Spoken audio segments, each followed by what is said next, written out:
Because trade connects and connections unite, the world is such a small place after all. To test this hypothesis, we are on a world tour interviewing ambassadors of every nation. We will talk about trade, business, entrepreneurship, and the mindset of the government and citizens. Now, if I had to go on a world tour, I would be on a yellow caravan. So, every ambassador we set a play date with will be playing some Lego with us.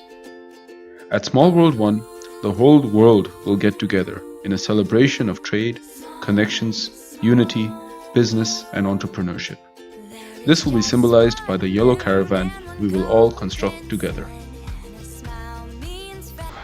Welcome everybody. Today we're at the Embassy of Ethiopia in Brussels. Mr. Ambassador, thank you very much. It's a pleasure. My pleasure, sir. Ethiopia, cradle of civilization. But first, if you can tell us a little bit about yourself, please.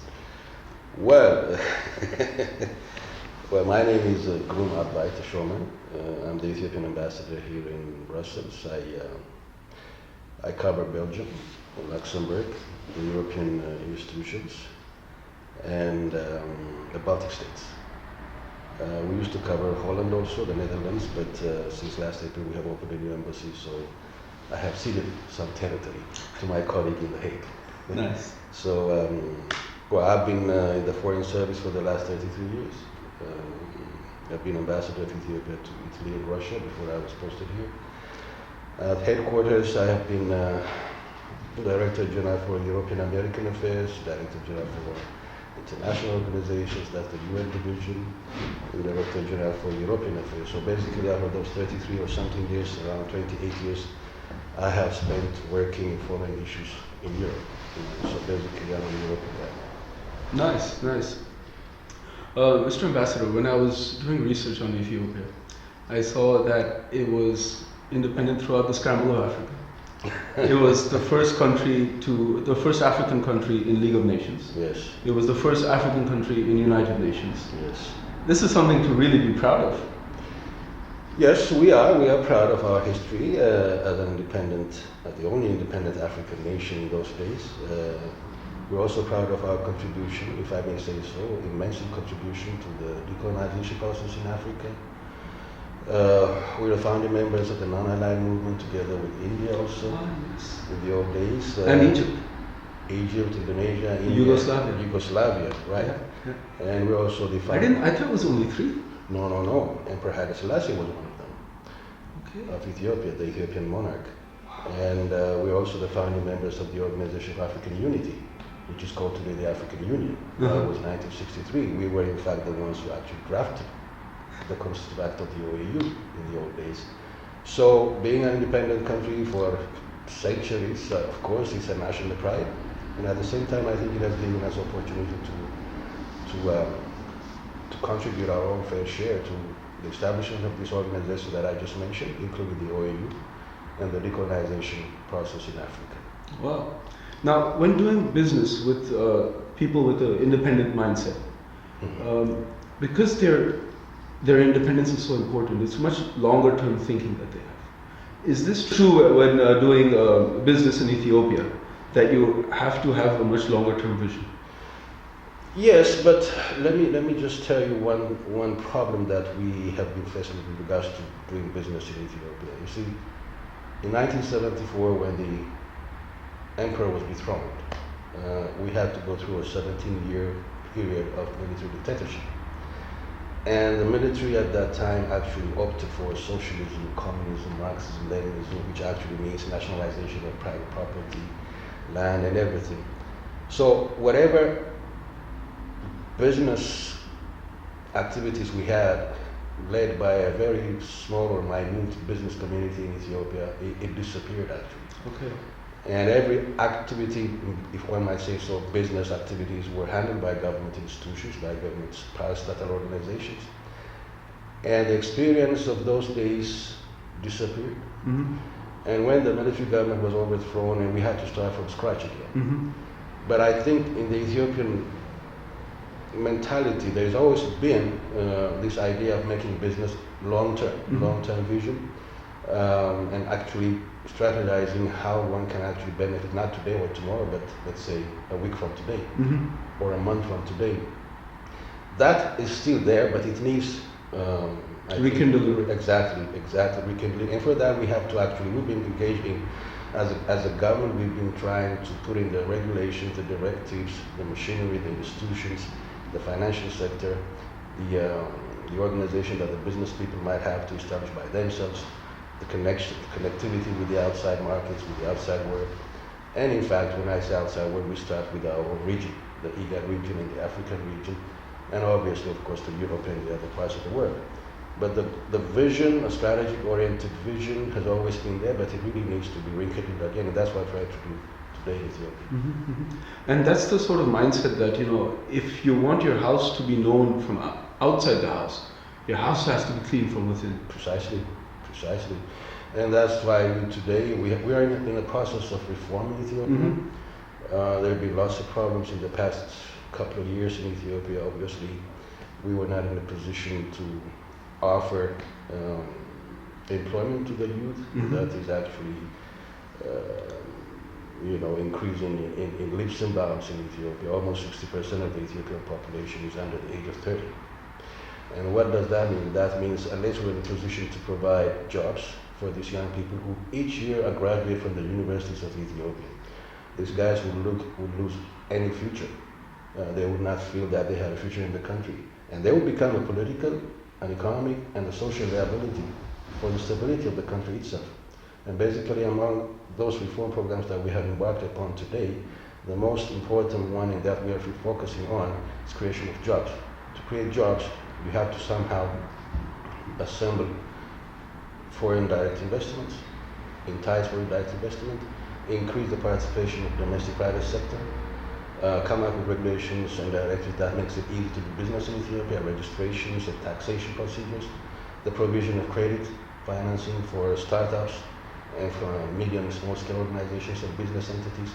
So that's basically what we are engaged in these days. So I think it's very important that cleaning your house, fight against corruption at the same time, and making all the possibilities the directives much more easier for doing business in Ethiopia is, I think, is of critical importance. But you touched upon corruption, which in many countries it's a leech. Exactly. And now, one of the reform process that we are engaged in is also focused on fighting against corruption. But fighting against corruption is a good topic, but it's a very, really hard one. There's a very famous Indian philosopher. Yeah. He said, pigs will learn to fly before politicians will be non-corrupt. Like all politicians in the world, non-corrupt. Politics makes it easy to be corrupted. It's especially in Africa, frankly speaking. But he also had a very good solution. What he said is, rather than focusing on everything, just always focus on who's doing it the worst and take him out. And just constantly do that.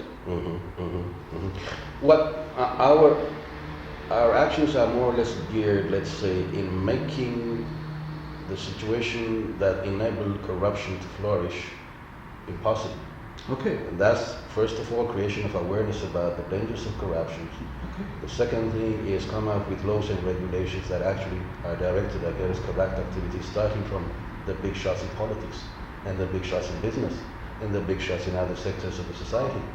And the third point is, of course, to try and bring in those who have lost their way, let's say, to come into the right way of doing things in Ethiopia, the right way of doing business, by giving incentives and sometimes, of course, acknowledging their participation in the contributions to the economy of the country. Wow. Just in these last couple of minutes, there's so many things you've said that businesses can learn from government. Normally it's government that's learning from businesses. But if there was one thing that the businesses can learn from the government of Ethiopia, what would that thing be? In most countries, and I mean globally speaking, business runs for profit.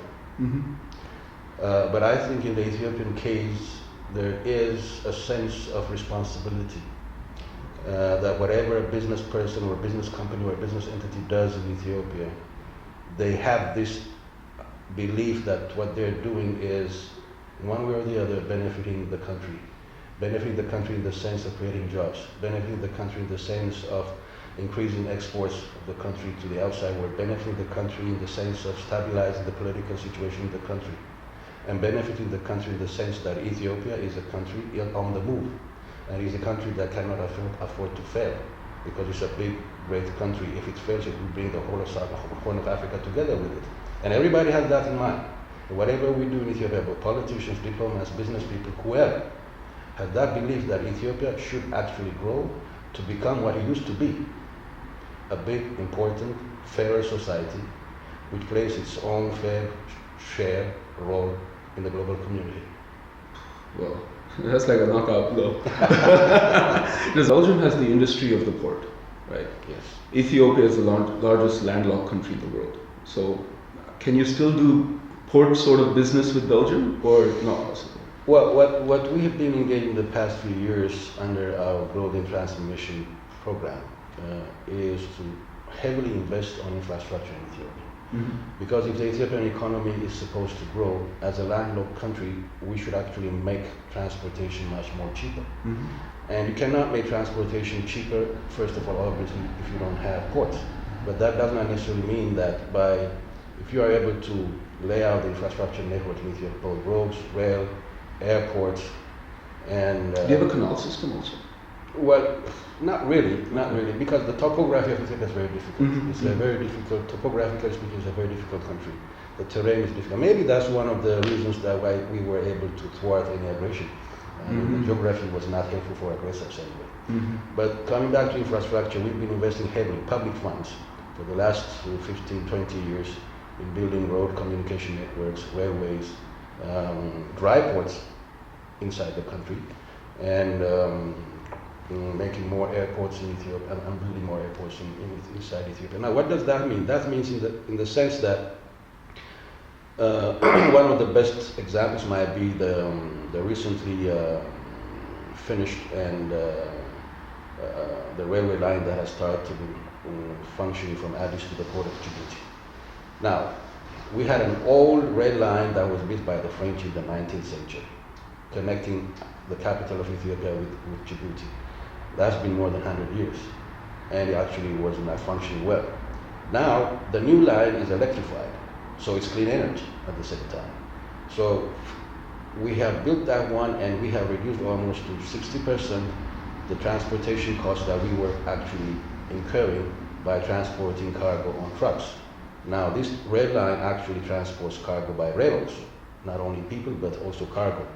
We have been doing similar connectivity with other parts of the country, not only to the port, but every one of those rail lines and the major roads lead to the port of Djibouti. Now we're trying to construct also similar infrastructure layouts to the Eritrean ports, because we have actually patched up our differences with Eritrea, with whom we were not on speaking terms for the last 20 years. Now, Eritrean ports, the ports... It's nice when you get along with your neighbors, huh? Well, we should get along with our neighbors, actually, because otherwise... Even coming back to the home analogy, right? Sure. I mean, with Eritrea, it's the same people, mostly the same language, basically the same religion. Eritrea used to be part of Ethiopia. Yeah. So, with the rapprochement with Eritrea, that was actually done in the past few months. We're now actually trying to come up with the finances from other... And that comes back to my tagline, trade connects and connections unite. It's because of trade that this unity has happened. Exactly. So infrastructure building is the focus that we've been doing. Public finance investments were basically on those areas. But at the same time, we've been also trying to build dams for energy, electricity, and other energy resources. We have what we call the Ethiopian Climate Resilient Green Growth Strategy. That means even though Ethiopia and many developing countries in Africa and in Asia have not actually that much contributed to the climate problem that we are witnessing today, we have decided that we will not go through that path as the developed countries have done, I mean burning fossil fuel for our industrialization programs. But we have this strategy called the Climate Resilience Green Growth Strategy. That's one of the reasons why we've been building dams. Ethiopia is endowed with about 50,000 megawatts potential of hydropower resources. It's 10,000, 12,000 megawatts from thermal energy and solar. And we are also trying to look into the possibilities of developing wind energy resources. So clean growth strategy. So infrastructure building, connectivity, clean growth strategy, resources based for Ethiopia's economic growth are basically not from minerals or other resources like in some of the African countries that we have. We are actually building these infrastructures and industrial parks, all in the sense of creating employment for the youth and for, pushing forward Ethiopia's economic growth. So trade connects, Trade connections connects. unite. Trade connects. Trade actually produces peace. Trade connects friendship. Trade connects, brings partnership. And as long as we have partnership, obviously it happens. Ethiopian foreign policy has three, let's say, basic principles that every Ethiopian embassy focuses on. In fact, works with partners for the stability and peace of Ethiopia and the region. It works for the Ethiopian economic development, and at the same time, it works for, democracy. Well, democracy is a nice word, right? But we believe that unless you have peace and development, democracy could be a farce. Unless you have development, trying to have peace and democracy could also be very, very. Unless you have democracy, the real one, then it's very difficult to have peace and development. So all these three are connected. And whatever we do, especially focusing on Ethiopia's economic development, which we understand and believe that will actually go a long way in bringing stability and peace to our country and to our neighbors, because you cannot grow rich with your neighbors being poor. So whatever we do in the economic area, whatever infrastructure we've been building, it connects our neighbors also. All Ethiopian infrastructure that we're building, they go out to our neighbors. Whatever dams we're building to produce electricity, we sell electricity to Sudan, to Kenya, to Djibouti already. So it's the understanding that you don't grow rich alone. You have to grow rich together with your neighbors so that you have peace with your neighbors. You have economic growth together with your neighbors. And then obviously, domestically speaking, you should use the potential of your own people and society. You have to democratize society, you have to allow political discourse to go on so that people can come up and actually use their God-given potentials for the better of the country. That's beautiful. That is absolutely beautiful, sir. Thank you. Yeah. Thank you. Sir, it was a pleasure and honor. Pleasure is all mine. Thank you very much. so much. Thank you. Now to some more connections. Proof that the whole world can get together and make something.